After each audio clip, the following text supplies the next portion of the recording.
Imagine a single pencil shattering 3,000 years of unbroken order. Imagine a civilization so perfect it forgot how to dream, and one fragile human gift that set fire to the stars themselves. This is the story of how a quiet moment of courage sparked a rebellion of creativity and gave birth to a new world where anything is possible. If you are new to the channel, then please subscribe to the channel and like the video. And tell us in the comments where you are watching from. Now, let's jump into the story. The stars drifted past the window like glowing embers scattered across endless black. Lieutenant Ronan Hale stood motionless on the observation deck of the United Earth vessel Aurora. His palms were damp, and he wiped them against his uniform without even realizing. Today was the day history would bend. Humanity was about to meet the Sarathians face to face for the first time. 3 months of cautious transmissions had led to this moment. Their voices had traveled light years, soft and echoing through static. But now, there would be no screens or delays. Ronan felt the weight of that reality pressing on his chest. The Sarathians were not just another civilization. They were ancient, masters of 12 star systems, their ships moving like it looked unreal, like something painted by a dreamer. Towers of translucent crystal spiraled toward the sky, glowing softly in perfect patterns. Strands of silver light webbed between them, pulsing like the heartbeat of the world. Everything was arranged so precisely that it almost hurt his eyes to look for too long. He wondered if anything about humanity seemed as beautiful to them as their world did to him. Ambassador Niravel stepped quietly beside him. Her robe shimmered with threads of gold that caught the starlight. She spoke softly, though her voice carried an edge of steel. "Breathe, Lieutenant. They can sense fear." Ronan gave a stiff nod, though his heart thudded harder. Behind them, Captain Darius Rowe and the security detail adjusted their gear in silence, their movements precise but tense. They all understood what this meeting meant. This was not just first contact. This was judgment. Of all diplomatic personnel to the primary bay, Ronan's mouth went dry. He reached into his pocket and touched the small wooden case his sister had carved for him. Inside it waited humanity's chosen gift, something humble yet deeply symbolic. He hoped it would speak louder than any speech. The docking bay doors hissed open. Cold air swept in from space before the life support systems balanced the pressure. Ronan stood at the edge of the welcome line, his breath caught in his throat as a silver vessel drifted into the bay. It made no sound when it landed. Its surface gleamed smooth and seamless, like flowing liquid, frozen in time. A ramp unfolded with mechanical grace. A figure emerged. Envoy Cyrell was taller than any human, their form elongated and graceful as flowing water. Their skin glimmered with soft blue light, shifting in delicate patterns across their limbs. They had 4 slender arms and their eyes were wide and luminous like pools of violet glass. Every motion radiated precision, control, and something else, something distant and unreadable. Behind Cyrell came others of their kind, each glowing with unique patterns that rippled faintly as they walked. The patterns, Ronan knew from the briefings, signified rank and role. Cyrell's were the most intricate, twisting like living art, impossible to follow for more than a moment. They stopped at the base of the ramp, their gaze sweeping over the humans with unnerving calm. Ambassador Vel stepped forward and bowed as she had been trained. Envoy Cyrell of the Serothian Conclave, the people of Earth, welcome you with gratitude and respect. Cyrell raised one arm slowly.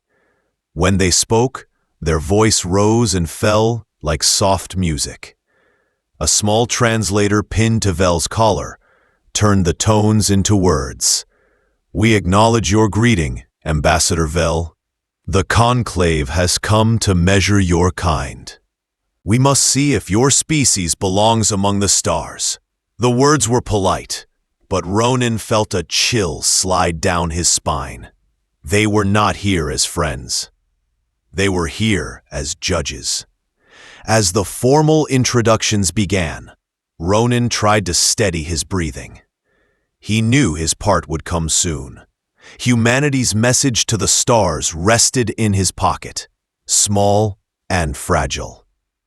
He only hoped his hands would stop shaking before it was time to offer it. Because in that moment, surrounded by ancient beings from a world of perfect light, he had never felt more human or more uncertain. The ceremonial hall aboard the Aurora had fallen silent. Every human and Cerathian stood perfectly still, their eyes fixed on the small object Ronan Hale now held in his trembling hands. The grand chamber, built to impress visiting civilizations, felt almost too vast for such a simple thing. The glowing walls and polished floors seemed to lean in, right, waiting to see what this young human would dare offer to a civilization older than human history itself. Ronan stepped forward. His boots echoed against the metal floor, as if the sound carried more weight than he did. With slow care, he opened the small wooden case his sister had carved for him back on Earth. Inside lay an old pencil, the paint worn and the metal band at the end tarnished with age. He lifted it gently, holding it so its yellow surface caught the light. The Cerathians watched without blinking, their glowing patterns frozen in stillness. Ambassador Vel's voice was calm but tight. Lieutenant Hale will now present humanity's gift. Ronan's voice cracked slightly when he began, but he steadied it. This is a pencil, he said. It may seem small, even meaningless, but this tiny tool helped us build everything we are. Children write their first words with it. Artists draw dreams with it. Envoy Cyrell tilted their head, their violet eyes reflecting the faint light from the pencil. The soft blue glow of their skin flickered slightly, a ripple of color running across their arms like wind across water. It is made of wood and graphite, Ronan continued. It can break easily, it can wear down, but it holds something powerful. It lets humans create things that have never existed before. Every great idea, every invention, every story we tell starts with marks like these. He placed the pencil on a silver pedestal that gleamed like liquid light. For a moment, no one moved. Then Cyrell stepped forward, their movements so smooth they looked like they were gliding. They reached out, one of their 4 slender hands, and picked up the pencil with surprising delicacy, as if it were a living creature. They turned it slowly, their glowing patterns shifting like waves in deep water. This object is. Its surface is uneven. It carries signs of use. Yes, Ronan said softly. Because it was held by human hands, and no two humans use it the same way. That is what makes it special.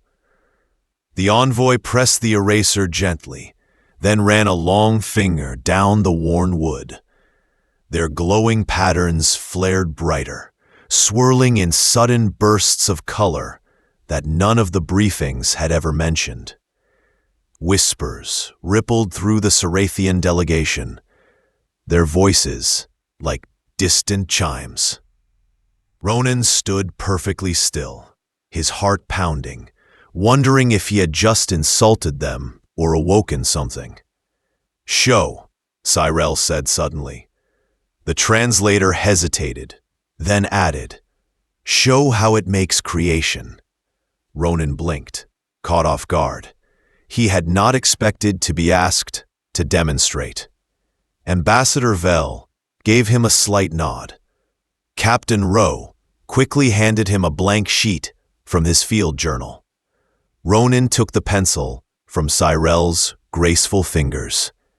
Kneeling on the polished floor, and the lines came out crooked.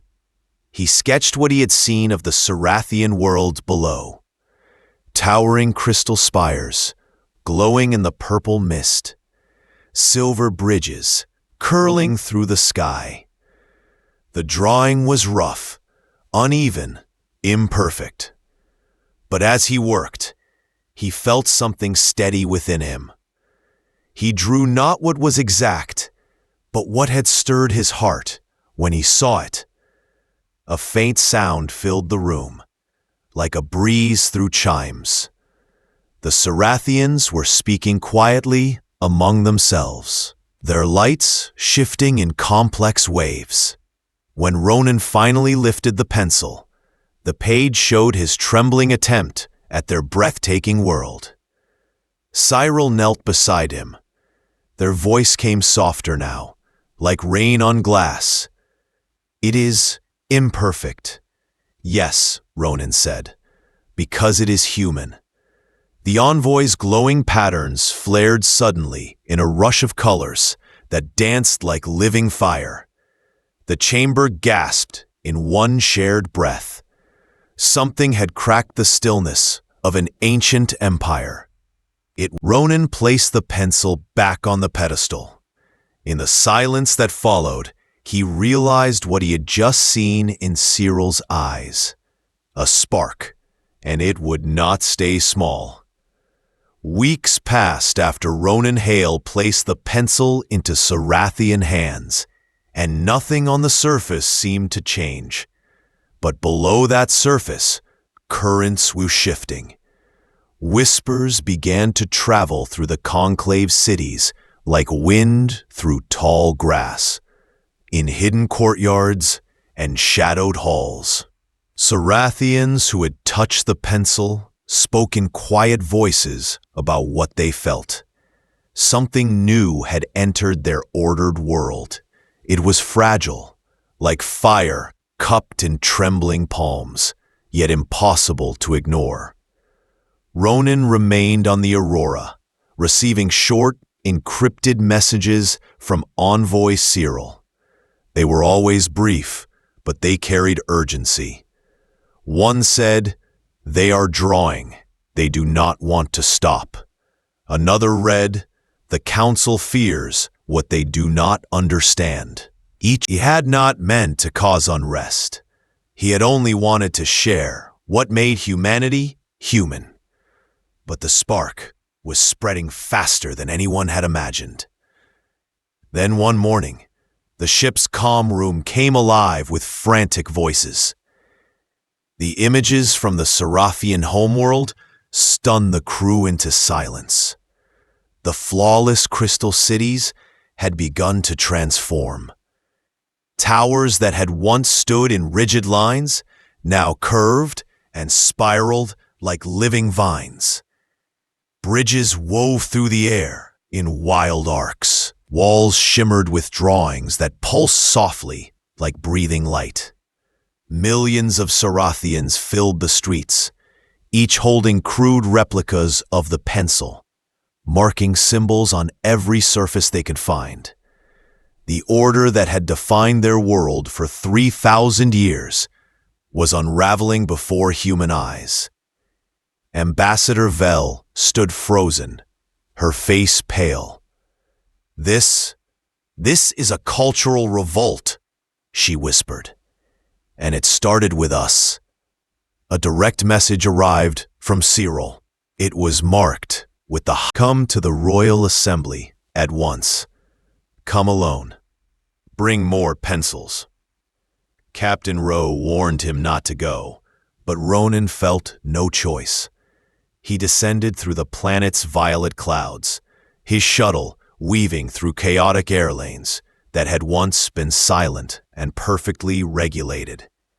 When he landed on the palace platform, he almost did not recognize it. Once smooth and lifeless, its walls now danced with color and shape. Every corridor he passed was covered in drawings, dreams made visible. Cyril waited for him in the grand chamber where they had first spoken. Their glow was dimmer than he remembered, flickering with uneasy hues. They no longer wore the ceremonial mantle of the council. Instead, they stood alone, holding the original pencil in their slender hand. "Ronan," they said, using his name for the first time. "The council has ordered the end of what your gift began. They demand the destruction of every pencil. They want silence again." Ronan felt a chill. "What will you do?" Cyril's luminous eyes held both sorrow and fire. "I will not obey. I will not place chains back on minds that have tasted freedom. But if I refuse, they will strip me of my title. They will cast out all who follow me." Ronan understood then. This was no longer about art or simple drawings. This was about choice, about the right to be more than what tradition demanded. "How many will follow you?" he asked quietly. "Over 14 million, Cyril said. "Builders, healers, dreamers. Those who were told they must never create are creating. They cannot return to silence." "Where will you go?"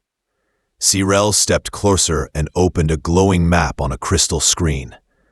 A distant, untouched world shimmered in the dark. "There," they said, "a place between human space and what was once ours. We will build something new, not Sarathian, not human, something that belongs to both." Ronan stared at the map. The task seemed impossible. Yet when he looked at Cyril, standing with the worn pencil clutched like a lifeline, he saw determination stronger than any law. They were willing to lose everything for the right to be themselves. "Will your people accept help from mine?" Ronan asked. "We will need it," Cyril replied. "We need humans to show us how to keep creating, even when it is hard. How to protect freedom once it has been born." Ronan felt the weight of history settle on his shoulders. The pencil had opened a door. Now they stood on the threshold of a new world. He nodded slowly. "Then let's build that road between the stars." Cyril's light brightened, warm and fierce. For the first time since they met, they smiled. 2 years passed since Ronan Hale and envoy Cyril left the old Sarathian Empire behind. The journey had been long and uncertain, but it led to something the galaxy had never seen before. Their new world. Once a silent sphere of untouched soil and empty skies, now shimmered with life. The settlers called it New Harmony, and the name fit like sunlight fits the morning. It was not just a colony. It was a promise. Ronan stood on the balcony of the council hall, looking out over the capital city they had named Dawnspire. It rose from the plains in shapes that defied tradition. Human steel towers stood beside flowing Cerathian crystal arcs. Streets curved gently through gardens where glowing alien plants grew alongside green earth trees. Music drifted through the air, a blend of human instruments and the soft harmonic tones of Cerathian voices.